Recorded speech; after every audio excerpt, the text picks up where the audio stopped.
ಇದು 1 ಎಕರೆ ತೆಂಗಿನ ತೋಟ, ಒಳ್ಳೆ ನೀರಾವರಿ ಬೆಲ್ಟು. ಒಂದು 60 ತೆಂಗಿನ ಮರ ಬರ್ತವೆ. ಫಲ ಬಿಡ್ತಿರೋ ಒಂದು 20. ಉಳಿಕೆವು ಬಂದ್ಬಿಟ್ಟು ನಿಮಗೆ ಎಲ್ಲ 3.5 4 ವರ್ಷ 5 ವರ್ಷದವು. ಇನ್ ಫ್ಯೂಚರಲ್ಲಿ ಅವು ಕೂಡ ಫಲ ಸ್ಟಾರ್ಟ್ ಆಗುತ್ತೆ. ರೆಕ್ಟ್ಯಾಂಗಲಾಗಿ ಬರುತ್ತೆ. ಇದರಲ್ಲಿ ಒಂದು ರನ್ನಿಂಗ್ ಬೋರ್ವೆಲ್ಲು. ಇದಕ್ಕೆ ಈ ಥರ 20 ಅಡಿ ರೋಡು ತೋರಿಸ್ತೀನಿ. ರೋಡು ಒಂದು ರನ್ನಿಂಗ್ ಬೋರ್ವೆಲ್ ಇದೆ. ಓನ್ ಟಿ ಸಿ ಏನಿಲ್ಲ, ಶೇರಿಂಗ್ ಬೇಸಿಸ್ ಟಿ ಸಿ. ಒಳ್ಳೆ ನೀರಾವರಿ ಬೆಲ್ಟು, ಮದ್ದೂರು ತಾಲೂಕು. ನಿಮಗೆ ಸ್ಟೇಟ್ ಹೈವೇಯಿಂದ 1.5 ಕಿಲೋಮೀಟ್ರ್ ಆಗುತ್ತೆ. ಜನರಲ್ ಪ್ರಾಪರ್ಟಿ ನೋಡಿ. ಈಗ ಚಾನಲ್ ನೀರು ಬಿಟ್ಟು ನೀರು ಹಿಂಗೆ ಹರ್ಕೋಯ್ತಾ ಇರ್ತದೆ. ನೀರಾವರಿ ಬೇಕು ಅನ್ನೋರಿಗೆ ಹೇಳಿ ಮಾಡಿಸಿದ ಜಾಗ. ಇದಕ್ಕೆ ಆಕ್ಸಸ್ ಯಾವ ಥರ ಇದೆ ಅಂತಂದರೆ ತೋರಿಸ್ತೀನಿ. ಇದು ಇವ್ರು ಅಂತಂದಿರೋದು. ಇದಕ್ಕೆ ಸೇಲಿಗಿಲ್ಲ, ಸೇಲಿಗಿರೋದೇ ಇದು. ಮದ್ದೂರು ತಾಲೂಕು, ಬೆಂಗಳೂರಿಂದ 80 ಕಿಲೋಮೀಟ್ರ್ ಆಗುತ್ತೆ ಇದು ಪ್ರಾಪರ್ಟಿಗೆ. ವರ್ಷ ಪೂರ್ತಿ ನೀರಾವರಿ ನೋಡಿ. ಬೇಸಿಗೆನಲ್ಲೂ ಈ ಥರ ನೀರು ಬರ್ತದೆ ಅಂತಂದರೆ ನೀರಾವರಿ ಯಾವ ಥರ ಇರ್ಬೋದು ಅಂತ ಇಮ್ಯಾಜಿನ್ ಮಾಡ್ಕೊಳ್ಳಿ. ಫಲ ಬಿಡ್ತಿರುವಂಥ ಮರಗಳು. ಈ ನೀರಂದರೆ ಪಕ್ಕದ ಗದ್ದೆಯವರು ನೀರು ಕಟ್ಟಿದ್ರು, ಅಲ್ಲಿ ಎಕ್ಸ್ಟ್ರಾ ನೀರು ಹರ್ಕೊಂಡು ಹೋಗ್ತಾಯಿದೆ.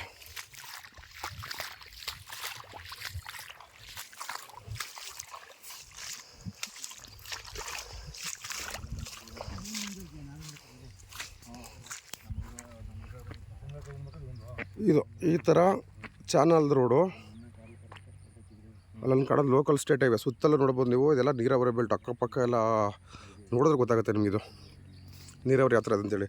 ಅಲ್ಲಿ ಸ್ಟೇಟ್ ಹೈವೇಲಿ ಹೋಗೋ ವೆಹಿಕಲ್ ಸೌಂಡ್ ನಿಮ್ಗೆ ಕೇಳಿಸುತ್ತೆ. ಮರಗಳು ಅಡ್ಡ ಇರೋದ್ರಿಂದ ಕ್ಲಿಯರಾಗಿ ಕ್ಯಾಪ್ಚರ್ ಆಗ್ತಾಯಿಲ್ಲ. ಅಲ್ಲಿಂದ ಇದೊಂದು 400 ಮೀಟ್ರು ಈ ಥರ ರೋಡು. ಸೊ ಇಲ್ಲಿಂದ ಇದು ಅಣ್ತಂದಿರ ಭಾಗ. ಇಲ್ಲಿಗೆ ರೋಡ್, ಅದಕ್ಕೆ ಇಂಡಿಪೆಂಡೆಂಟ್ ಆಕ್ಸಸ್ ಇಲ್ಲ. 2 ಕುಂಟೆ ಸಪ್ರೇಟ್ ರಿಜಿಸ್ಟರ್ ಮಾಡಿ ಕೊಡ್ತಾರೆ. ಹೌದು, ಇವ್ರದೆಲ್ಲ ಅಣ್ಣ ತಮ್ಮಂದ್ರ ಭಾಗಗಳ ಜಮೀನುಗಳು. ನಿಮಗೆ ಲೀಗಲಾಗಿ ಏನು ಬೇಕು ಸಪ್ರೇಟ್ ರೋಡ್ನ ರಿಜಿಸ್ಟರ್ ಮಾಡಿ ಕೊಡ್ತಾರೆ. 1 ಎಕರೆ ಈ ಥರ ಫಲ ಬಿಡ್ತಿರುವಂಥದ್ದು. ಈ ಫಸ್ಟ್ ಲೈನ್ ಇರೋ ದೊಡ್ಡ ಮರಗಳೆಲ್ಲ ಅದ್ರ ಪಕ್ಕದ್ದು ನೋಡಿ. ಹಿಂದೆ ಹೋದಾಗ ಹಿಂದೆ ಇಲ್ಲಿವರೆಗೆ ಕಾಣಿಸುತ್ತೆ. ಹಂಗೆ ಟೋಟಲ್ 60 ಚಿಲ್ಲರೆ ಮರ ಇದೆ. ಅದರಲ್ಲಿ 20 ಮರ ಆಲ್ರೆಡಿ 35-40 ವರ್ಷದ್ದು ಫಲ ಬಿಡ್ತಾಯಿದೆ.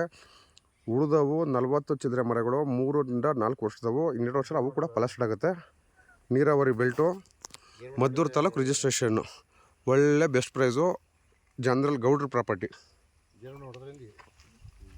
ಈ ಥರ ಸುತ್ತಲೂ ನೋಡ್ಬೋದು. ಈ ಥರ ತೆಂಗಿನ ತೋಟಗಳು ಇರೋದ್ರಿಂದ ಗೊತ್ತಾಗುತ್ತೆ ನಿಮಗೆ ನೀರು ಹೆಂಗಿದೆ ಅಂತೇಳಿ. ಎಲೆಕ್ಟ್ರಿಕ್ ಕನೆಕ್ಷನ್ ತಲೆ ಕೆಡಿಸ್ಕೊಳ್ಳೋಂಗಿಲ್ಲ.